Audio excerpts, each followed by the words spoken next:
My name is Becca Ironside, and I'm a pelvic floor physical therapist. I work at Connect Physical Therapy. The purpose of today's video is twofold. Firstly, we'd like to discuss how good voiding habits of both the bladder and bowel can enhance rigidity of erections. We'll teach you tricks on how to completely void your bladder and bowel, and this can lead to increased blood flow to the penis and testicles. Secondly, we'd like to extend an invitation to everyone to check out our wellness program. This is an online resource to discuss and ask questions regarding the pelvis. So this is a cross-sectional view of the male pelvis. And what I really like about it is that it shows how close together all of these organ systems are in relation to each other. So we got limited space here, and this is your bladder. This is your prostate, penis, testicles, rectum. So what needs to happen during arousal and ejaculation is that blood needs to enter the pelvis down in this region and remain there. So the more blood that is allowed in this limited and tight space, the more rigid and satisfying the erection will be. So what are the things that can restrict blood flow into the pelvis?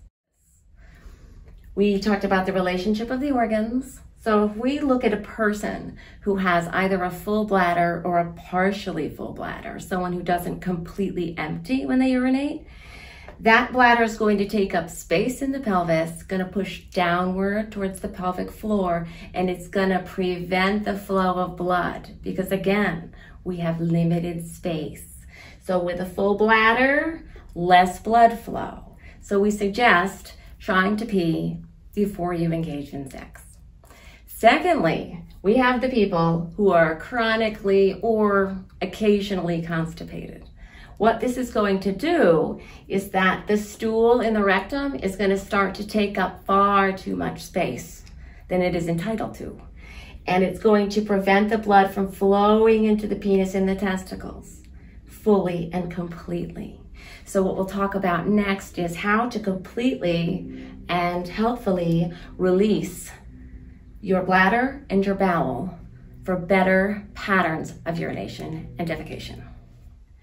So I want you to imagine yourself sitting on a toilet and you're getting ready to pee and completely empty your bladder. Now, a lot of people don't do this. They pee a little bit and there's always something residual hanging out there. This is especially the case for people who consistently urinate standing up at a urinal or toilet. So really, the bladder doesn't have an opportunity to descend and relax and completely empty. So we're going to show you urination sitting down in the most comfortable and relaxed way possible. So we want your knees all the way far apart, okay? Far. Then I want you to place your hands on your rib cage. And we're going to do some breathing that is meant to open up the rib cage. So with inhalation, again, inhalation. One more time. So what have we done here? We've opened up the abdominal wall. We've also opened up the pelvic floor muscles. This is going to allow the bladder to descend, drop, and completely relax. We would suggest that people who have a sense that they're retaining urine would sit on the toilet for 60 seconds, performing this breathing technique, but also they can shift their pelvis and rock it to and fro.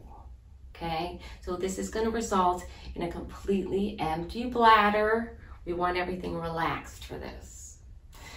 Now, secondly, we want to address the crowd who's constipated. So the mistake a lot of people fall into is sort of bearing down, straining. And really, your body wasn't designed to do that. It's not an effective way to get stool out of the system. So in the case of constipation, we want to suggest to our clients to, again, keep their feet all the way apart, hands here. We want to open the rib cage, send air into the belly, So this is deep breathing. This is the opposite of that holding your breath, trying to force stool out of the system, which results in anal fissures and hemorrhoids. And this is a really cool way to avoid those things. So we're breathing like so. We're taking our time. And the other thing you can really add in, if you like, would be doing some trunk circles. And what this can do is massage the colon.